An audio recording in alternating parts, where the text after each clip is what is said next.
Live on DAZN Worldwide, April 26th, Eubank Jr versus Benn. Buy now at DAZN.com/boxing.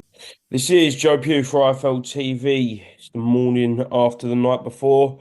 Gareth A Davies, yeah, how are you? You recovered from last night yet?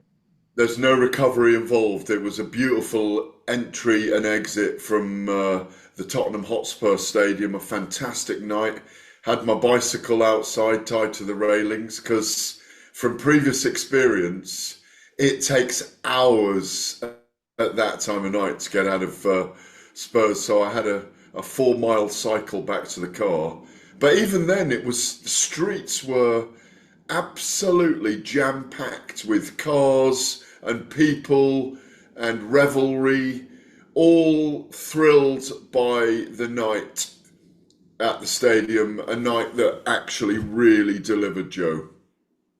It certainly did. Let's start off with, for me, one of the best moments of the night was that scene about, what was it, about 8 o'clock, 9 o'clock, when the lifts opened and Chris Eubank Jr. walked out, followed by his father behind him. Goosebumps all around the stadium on the big screen, and I'm assuming all around the world.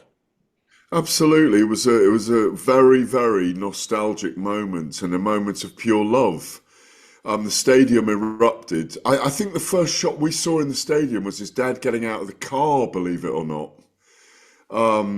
He got out of the limo or the transporter vehicle. The doors kind of opened slowly, and out stepped Senior in the biggest coat you've ever seen that probably could have housed a family. Someone said he looked like a woolly mammoth, but he didn't look like a woolly mammoth. He looked like Chris Eubank. I think it might have been some colour writer in a woolly mammoth coat. It was an amazing moment, and it brought the house down, and it completed the quartet. Two Benns and two Eubanks that needed to be there, and will be remembered as a moment in time, just as when he walked out with his son on the build up to the moments before the fight, just as the reaction of Nigel and Conor from the dressing room when they'd filmed that with them watching him get out of the vehicle, and as you say, getting out of the lift with about 600 paparazzi, albeit. Were you amongst that big group? I was. Filming him. I was. And you were all very well behaved because you let Chris come in. I could hear there being parliamentary procedure all around them. There was parliamentary procedure. So There was. they come out the lift, and then we walked back round, and then they didn't show the footage of him coming out of the car till about 2 minutes after.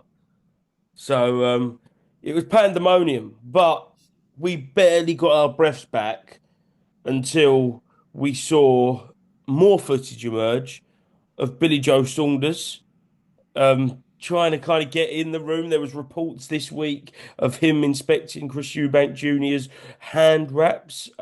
Yeah, what did you make of that, Gareth? Well, I had interviewed him as well. There were reports, and I'd interviewed him ringside for Talk Sports an hour earlier, and he was saying he was going in to watch the hand wraps being done in Chris Eubank's dressing room as Conor Benn, Eddie Hearn's representative. But obviously, I've seen the footage, and he wasn't allowed in there. He was blocked by a phalanx of Lions Den security guys, and had an altercation. No, I say an altercation. It was words, nothing more than words, with Elliot, Chris Eubank's manager, Napa as he's known, very big physical presence, and they had a pop at each other. I mean, I don't know what the board's reasoning was in the end for not letting him in, but I went to Robert Smith, the Secretary of the Boxing Board of Control, and asked him what happened. And he said they had inspected the hand wraps in the end. I suspect that there might, when they heard about it, an appeal might have gone in, because we know how good at Billy is at causing mayhem, and maybe they didn't want that mayhem to be disrupted, even though there was a little bit of disruption on Billum Smith's when his was being done by Brandon Glanton's Yeah. chap in the corner as well. He was unhappy with. He wanted them to be redone by. I think it was Kerry Kayes doing it at the time. I think it was Kerry Kayes. Who's also Uh, managed by Napa, coincidentally, Brandon Glanton. Interesting, very interesting. So overall, but there's just been drama and controversy to the last, even to the point where I must add that I wouldn't call it drama, but Chris Eubank is. I've just had a statement from Ben Shalom. I mean, it'll be passé by the time you publish because it's been put out about 10, 15 minutes ago. Ben Shalom saying that Chris Eubank's staying in hospital overnight on precautionary measures. There's no truth in the fractured or broken jaw rumor. He's just being kept in for precautionary measures, and he'd probably stay in today. I mean, in what was a very, very torrid fight. Yeah, let's talk about the fight itself, Gareth. I know when a fight comes with this amount of hype and this amount of naysayers as well, it was always going to be put under heavy scrutiny. But I don't think anybody can argue with what we saw in that ring in Tottenham Hotspur for 12 rounds last night. Oh, it completely delivered. Any anyone that says that we were saying in the build-up that it was a mismatch has been proved untrue. But I'll come back to that in a minute because there's a caveat there. It truly delivered. Both men went at it from the off. I think Eubank fancied he'd catch Ben early, but Ben was too fast, too explosive early on, and took, I think, two of the first three rounds for me. But it was brilliant early on and was brilliant all the way through. His stock has clearly risen. They delivered in terms of entertainment. I don't know anyone. I've had loads of calls this morning from casual fans, friends who are casual fans, saying they just loved it so much. And when a fight like that's crossed over, people feel like they've watched a 12-round street fight. It wasn't a boxing match. It was a fight. It was a struggle for ascendancy. But what I will say is that as the fight wore on, and this is how I saw it, Eubank's superior size and weight, he's probably 12 to 14 pounds heavier, or maybe just over a stone heavier than Conor Benn in the ring. You could tell that Conor wasn't hurting Chris, if I can say that, but he was fatiguing him, and that's what was happening. Maybe in the ninth round he was fatiguing. But championship rounds, when Eubank did come on strong, I thought Ben was just unbelievable. Made of granite, refusing to buckle, refusing to be denied. And for me, and this is where, even though he lost and I scored it 8 rounds to 4, exactly like the judges, who agreed on 6 of those 8 rounds, by the way, Ben made the fight because he was the smaller man coming up 2 weight divisions. And I have to say, and this is the caveat, there are weight divisions for a reason. And I think we've seen it now between them. I do get it, people saying it was a bit closer. There could have been a couple of swing rounds. People could have argued for a draw if they wanted to on a couple of swing rounds, or 7-5 to Eubank, but I didn't see Ben winning it. I don't see a case for Ben winning it. And I don't see a case for a rematch, Joe, because I think we've seen the best of them in there against each other. That's interesting. Just going off the press conference last night, which Conor Benn, Nigel Benn, Tony Sibbs, Rick Reno, and Eddie Hearn done. I think the door was left open for a Yeah, rematch. I'm not sure if you've seen Conor Benn's tweet this morning. no, I haven't. He said, "Oi, congrats, Chris Eubank Jr., but this ain't over." Suggesting that he wants the rematch, but Eddie Hearn was reluctant to commit to the rematch. He said the rematch was an option, but he can move back to his natural weight, 147 pounds, maybe even 154, and go and pursue world titles. Is that the route you would look to take Yeah, Conor down yeah. now? Go and fight Mario Barrios for the WBC title. Fight Jaron Ennis for the, I think WBA he's got. I mean, I don't mind him in with Jaron Ennis either. I know people don't like that fight. He has proven against a big, strong middleweight who has campaigned at world level that he can live with him, that he can fatigue him, and that he's not dismayed or disheartened by losing rounds to him, and he doesn't give up. It will have taken something out of him. I don't like the idea of, if he's going to fight Eubank again, and I don't advocate a second fight, even though he's a very proud man, and he said it even last night, I want revenge. It's one of the first things he said. He's a very, very proud man. His emotion truth is always to the fore, but the sensible option is to go back down to 147. If he isn't going to go back down to 147, the problem is he's got to stay heavy if he's going to fight Eubank again next. You can't yo-yo between 147 and 160 too much. If he's going to fight him again, I think he stays at 160, but I don't advocate it. Go to 147, go campaign there for a while, wait for Eubank to have a year and a half, be a year and a half older if they're going to do it. Let him fight a Canelo or whoever he's going to fight.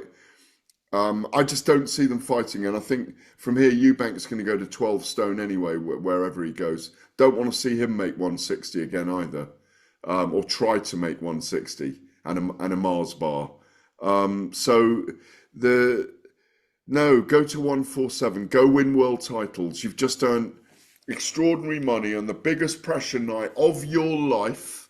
They were both under the biggest pressure. They'll never be in a cauldron so big, in my view, in a cauldron so lit, in a cauldron so hot, in a cauldron that has so much family feud about it. So yeah, in physical terms, if he's going to do it again, he's got to do it straight away, and stay at the weight. But he cannot yo-yo up and down. That'll destroy him, you know? Do you not agree? No, I do. I do agree, Gareth. But what would you like to see next from Chris Eubank Jr.? Because he's coming off the biggest win of his career. He's probably big as in profile, Gareth. Oh Um, yeah, highest profile win, the highest highest profile. profile win. He's in probably the best place he's ever been in his career, name value wise. Yeah, who does he fight next? Well, he's pure box office, and he's proven that. They both are. Hmm. Look at. I mean, I was thrilled by the atmosphere at the Tottenham Hotspur Stadium, weren't you? Yes. It was a better atmosphere than when Tyson Fury fought Derek Chisora, and when did Anthony Joshua fight Usyk Usyk there, there? first It was fight. a better atmosphere than that as well. It's the fight of the year, and there were potentially rounds of the year in there as well, in a couple of the rounds. Where does Chris Eubank go next? Well, I'd love to see him fight Canelo. The ninth Brit he will have fought. And maybe in the UK, maybe at that stadium. Mm. I think the fans would turn out for Canelo and Eubank. Um, Hamza Shiraz has got Edward Berlanga to fight, and I'm hearing could fight Canelo at some point in the future, being lined up by Turki Al-Sheikh. It's an open secret, that, isn't it? Yes. We've talked about it. I'm trying to think who else. It's got to be a big name. Jake Paul? I'm just kidding. I'm just kidding. Um, would Eubank take 50 million to fight Jake Paul? Yes. I think he would. Well, look, Don't make that the headline, please. absolutely not. It's fine. I've already got the headline. Last one. Who would you like to see Eubank fight, by the way? I'll, well, I'll put this one to you. Real Billy Joe. Billy Joe. We've spoke to Billy Joe Saunders this morning, and in Billy Joe Saunders fashion, said, "I'll fight you as a warm up." to Chris Eubank Jr. Is there still an appetite for that fight, Gareth? There won't be from Eubank. Okay. There won't be. I mean, and Billy spoke to me about it last night for Talksport. I don't think Eubank will fight him. And Billy's got to drop a lot of weight. He's 15 stone at the moment. He was saying last night, but I just get the sense from Billy that he wants another fight. I And think Eubank's the guy, you know. last one because I know you've got to go. Just on Chris Eubank Jr., how much has the tide turned and how much will it continue to turn after that fight last night in general public perception of him? Because last night, I don't know if you agree, Gareth, it was very 50-50 in there. Yeah. Half was for Chris, half was for Conor. But for after that fight, someone who has been public enemy number one for a number of years probably won't be anymore. No, I agree with that. He did turn the tide. Even though he was always a favourite in the fight, he just couldn't muck up, and he didn't. Yeah, I agree with you. I think he's at an all-time high. I think he's always been box office. I've always found him box office. I've always found his quotes compelling and being around him compelling. And I got to speak to Senior afterwards as well, and he was praising Conor Benn. By the way, obviously proud of his son, but praising Conor Benn, but also pointing his finger, yeah, and saying, don't fight at 160, Conor Benn. You need to fight at 147. And I completely agree with him. But yeah, all-time high for Chris Eubank, without any question. Excellent, Gareth. I'll let you get on with your day. Enjoy the rest of your Sunday, and I'll probably see you Tuesday for a big Indeed. announcement. I'll see you soon, Cheers, Joe. mate. Thank you, Gareth. Cheers, mate.